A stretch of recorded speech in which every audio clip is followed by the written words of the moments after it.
Hello everyone, welcome to education centre. तो आज की क्लास में हम स्टार्ट करते हैं एक अच्छा फेमस सा टॉपिक जिसका नाम है नेटवर्क थ्योरम। ठीक है, क्या नाम है? Network theorem.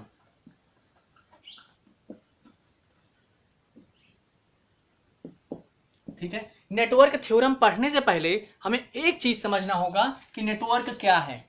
ठीक है, नेटवर्क कुछ नहीं है, सिंपल सी चीज है जिसमें क्या होता है, सोर्सेस लगे होते हैं, जिसमें एनर्जी सोर्सेस होता है, रेजिस्टेंस होता है या फिर कुछ और भी हो सकता है। उसे नेटवर्क सर्किट बोला जाता है। जैसे मैं एक सर्किट ले लूं कि एक ईएमएफ सोर्सेस है यहाँ पे E1, ठीक है, माइनस से प्लस। यहाँ पे एक मैं रेजिस्टेंस लगा लूँ R1 और यहाँ पे एक रेजिस्टेंस लगा लूँ R2, यहाँ पे एक रेजिस्टेंस R3 और यहाँ पे भी एक ईएमएफ मैं सोर्स लगा लूँ प्लस माइनस A2 और इसको मैं कनेक्ट कर लूँ आपस में।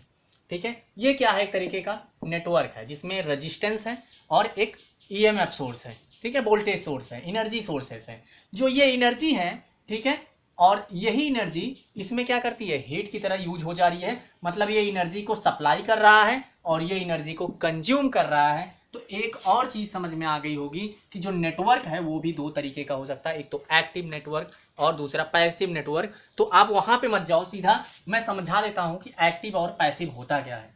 ठीक है, तो जो एलिमेंट के पार्ट है, एक्टिव एलिमेंट, वो क्या है?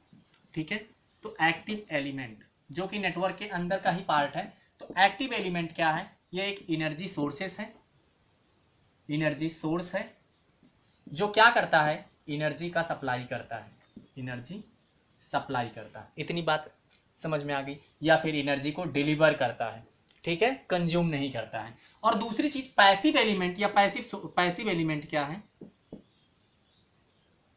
ठीक है, पैसिव एलिमेंट क्या है? ये एनर्जी को रिसीव करता है, ठीक है, एनर्जी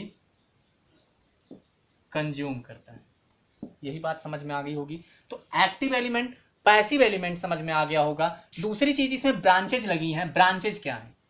ठीक है, ब्रांच, ठीक है, किसी दो नोड को आपस में जो चीजें कनेक्ट करती हैं उसे ब्रांच कहते हैं। तो जैसे एक नोड हमारा ये है, इसमें देखो नोड क्या है कि दो ब्रांचेज आके जहां पे मिलती हैं उसे नोड कहते हैं। तो मान लो एक ईएमएफ ये वाली ब्रांच है, एक ये वाली ब्रांच है, आपस में आके यहाँ पे कनेक्ट हो रही है, तो नोड नंबर 1।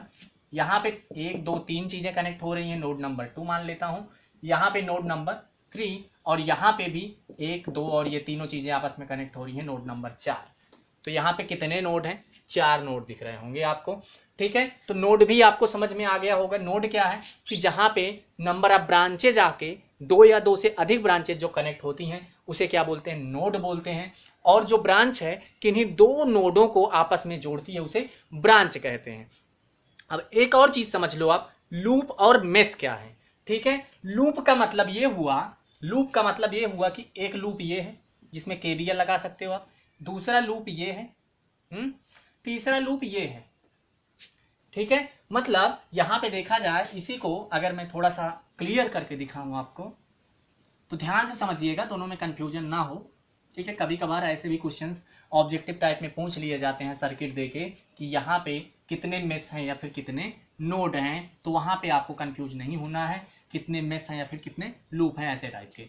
ठीक है, जैसे मैंने यही सर्किट ली थी, एक ये, ठीक है, माइनस प्लस E1 लिया था, यहाँ पे माइनस प्लस E2 लिया था, इसको मैंने कनेक्ट किया R1 R2 और R3। मैंने 1 2 3 और 4 यही नोड लिखा।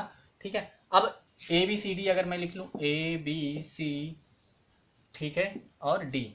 ठीक है, तो जरा आप बताओ यहाँ पे कि लूप कितने होंगे? तो मैंने क्या बताया, 3 लूप होंगे।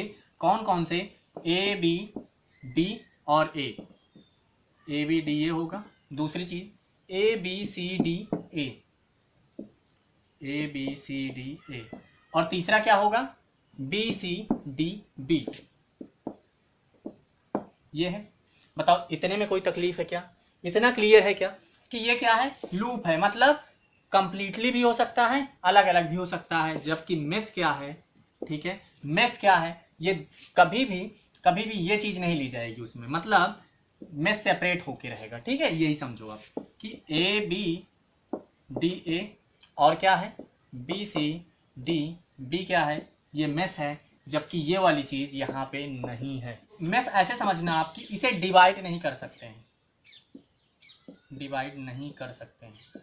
जैसे इसको आप और लूप में डिवाइड नहीं कर सकते या और मेश में डिवाइड नहीं कर सकते हो, लेकिन अगर बड़ा वाला लेता मैं तो इस मेश को हम डिवाइड कर देते, एक ये भी मेश था, एक ये भी मेश था, तो यहाँ पे डिवीजन हो जाता, इसीलिए इस चीज़ को हमने नहीं लिया है। तो आई होप आपको समझ में आ गया होगा। और एक चीज़ यूज करते हैं हम, नेटवर्क थ्योरम पढ़ने से पहले कुछ और चीज़ समझते हैं। एक तो आइडियल नेटवर्क होता है और दूसरा प्रैक्टिकल होता है, ठीक है। तो आइडियल और प्रैक्टिकल में हम सोर्सेस के बारे में सबसे पहले देखते हैं कि आइडियल वोल्टेज सोर्स क्या होता है और आइडियल करंट सोर्स क्या होता है। अगर ये दो चीज़ें आपको समझ में आ गई तो आप वोल्टेज सोर्स से करंट सोर्स और करंट सोर्स से वोल्टेज सोर्स में कन्वर्जन भी सीख लो, दो चीज़ें सीख लो, फिर उसके बाद आप जाके नेटवर्क के थ्योरम के बारे में बात कर पाओगे, ठीक है। तो सबसे पहले हम बात करते हैं आइडियल वोल्टेज सोर्स।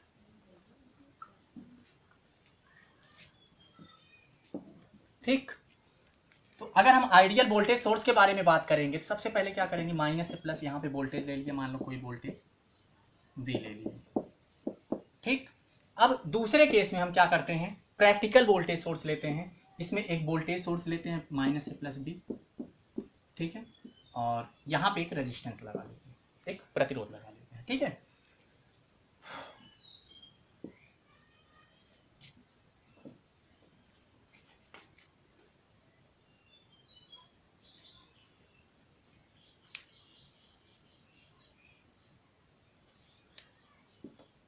तो ध्यान से समझिएगा, जो आइडियल वोल्टेज सोर्स है वो ये है। मान लो यहाँ पे मैंने 10 वोल्ट लिया, ठीक है, ये आइडियल वोल्टेज सोर्स है। यहाँ पे भी हमने 10 वोल्ट लिया, इसके साथ एक रेजिस्टेंस R ले लिया, 5 ओम का या 1 ओम का, कुछ भी ले लिया, तो ये इसका इंटरनल रेजिस्टेंस हो गया।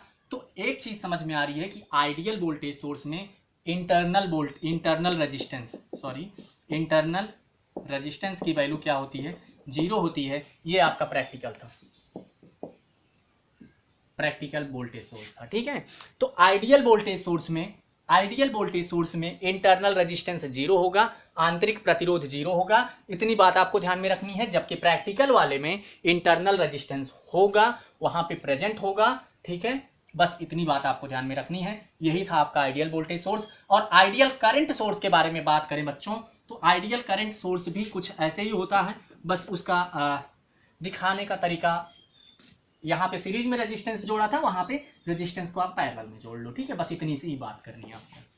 तो जैसे हमने एक वोल्टेज सोर्स लिया, माइनस करंट सोर्स लेना है ना, आइडियल करंट सोर्स, ठीक है। तो एक करंट सोर्स ले लिया, मान लो ये 10 एम्पियर का है, ठीक है, ये 10 एम्पियर का है, AB, ठीक है। तो यहाँ पे कोई रेजिस्टेंस हमने नहीं कनेक्ट किया, इसे बोलते हैं आइडियल करंट सोर्स। और यहीं पे अगर हम प्रैक्टिकल वोल्टेज सोर्स की बात करें, प्रैक्टिकल करंट सोर्स की, तो यहाँ पे क्या करेंगे हम, इसी के साथ में एक इंटरनल रेजिस्टेंस RIN कनेक्ट करेंगे पैरेलल में, ध्यान रखना, ठीक है। वोल्टेज के साथ में हमेशा रेजिस्टेंस सीरीज में और करंट के साथ में हमेशा रेजिस्टेंस क्या, पैरेलल में कनेक्ट करते हैं। ये 10 एम्पियर का है, ये R इंटरनल है, ये 1 ओम भी हो सकता है, 2 ओम भी हो सकता है, एनीथिंग हो सकता है, कुछ भी हो सकता है, ठीक है। इतनी बात आपको ध्यान में रखनी है। तो फाइनली ये कंक्लूजन निकला कि यहाँ पे कोई भी रेजिस्टेंस नहीं है। अगर होता तो इस रेजिस्टेंस की वैल्यू कितनी होती, ये बताओ, कि यहाँ पे करंट ना जाए। तो इसके लिए क्या करते हम, इनफाइनाइट वैल्यू लेते। मतलब ये है कि आइडियल करंट सोर्स में जो इंटरनल रेजिस्टेंस होता है उसकी वैल्यू इनफाइनाइट हो सकती है, जबकि प्रैक्टिकल में इंटरनल रेजिस्टेंस की कुछ भी वैल्यू हो सकती है, मींस ज्यादा ही होती है। ये भी बात आपको ध्यान में रखनी है। दूसरी चीज, प्रैक्टिकल वोल्टेज और प्रैक्टिकल आइडियल वोल्टेज में हमने क्या बनाया था, वोल्टेज के साथ में रेजिस्टेंस जोड़ा था। अगर रेजिस्टेंस होता तो क्या होता कि वहां पे कोई भी वोल्टेज ड्रॉप ना हो। आइडियल के केस में R की वैल्यू हमने बताया था 0 लेना है, क्योंकि यहाँ पे कोई भी वोल्टेज ड्रॉप नहीं होना चाहिए, तभी उसे आइडियल वोल्टेज सोर्स कहा जाता है। तो इतनी बात आपको आइडियल वोल्टेज और आइडियल करंट सोर्स के बारे में समझ में आ गया होगा, ठीक है। अब बात कर लेते हैं सोर्स के कन्वर्जन की, ठीक है। सोर्स के कन्वर्जन का मतलब क्या होता है बच्चों, सोर्स के कन्वर्जन का मतलब ये होता है कि वोल्टेज से करंट में जाना या फिर करंट से वोल्टेज में जाना। तो बहुत ही बेसिक चीज है, लेकिन आनी चाहिए, ठीक है। तो देखते हैं सबसे पहले इसको हम,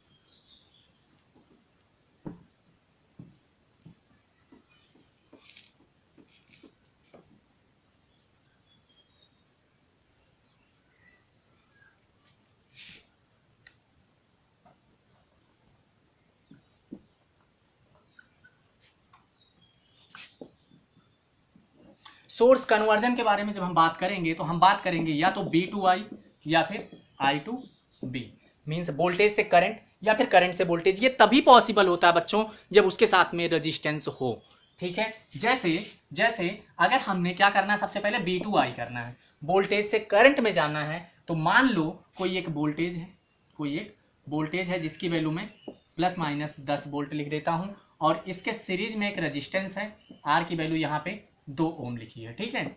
इतनी बात आपको क्लियर है। तो जरा आप बताओ कि इसको मैं अगर करंट में लेके जाता हूं तो हमें कुछ ऐसे चाहिए, ठीक है। एक R, इसकी वैल्यू जो भी यहाँ पे होगी वही लिख दी जाएगी। इतनी बात समझ में आ गई। यहाँ पे I की वैल्यू कितनी होगी, यही आपके सामने एक क्वेश्चन है।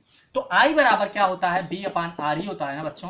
तो B की वैल्यू पता है, R की वैल्यू पता है, तो जरा आप बताओ 10 डिवाइडेड बाई 2 कितना आ जाएगा, 5 एम्पियर। मतलब ये एक दूसरे के इक्विवेलेंट हैं, ठीक है। मतलब इस वोल्ट को हमने, देखो वोल्टेज को हमने करंट में कन्वर्ट कर दिया, और यहाँ पे जो R है वो देखा जाता है एक प्रकार से G कन्वर्ट हो गया है, ठीक है। G की वैल्यू क्या हो जाती है 1/2। अगर R में इसको कन्वर्ट करना है, इसके सीरीज में लेके आना है, तो क्या लिखोगे 1/2 महो, ठीक है। इतनी बात आपको क्लियर में आ गई, ठीक है। दूसरी चीज क्या हो सकती है, I टू B। उसमें क्या करेंगे, बस 1 मिनट का टॉपिक है ये, ध्यान से समझना, ठीक है। I टू B, इसमें मान लो हम ले लेते हैं कितना, 10 एम्पियर का करंट सोर्स ले लेते हैं। इसके पैरेलल में एक 2 ओम का रेजिस्टेंस लगा लेते हैं, ये A है ये B है। इसी के अप्रॉक्स अगर हम वोल्टेज सोर्स में इसको कन्वर्ट करते हैं तो क्या करेंगे, कितना वोल्टेज होगा वो देखना है। दूसरी चीज, ये जो रेजिस्टेंस अब की बार सीरीज में आएगी, यहाँ पे 2 ओम थी तो यहाँ पे भी 2 ओम आ जाएगी। तो यहाँ पे V इज इक्वल टू क्या होता है, I इंटू R होता है। I की वैल्यू 10, R की वैल्यू 2, तो 10 गुणे 2 कितना हो जाएगा, 20 वोल्ट हो जाएगा। तो यहाँ पे आई होप आपको समझ में आ गया होगा, यहाँ पे इसके इक्विवेलेंट ये चीज निकल के आ गई, ठीक है। कि 10 एम्पियर के पैरेलल में अगर 2 ओम है, उसके बराबर इक्विवेलेंट क्या होता है, 20 वोल्ट, सीरीज में 2 ओम। तो आई होप ये चीज़ें आपको क्लियर हो गई होंगी। तो आज की क्लास में इतना ही करते हैं, मिलते हैं नेक्स्ट क्लास में, ठीक है। अगर आप चैनल पे नए हैं तो चैनल को ज़रूर सब्सक्राइब कर लीजिएगा, ठीक है। Thank you so much.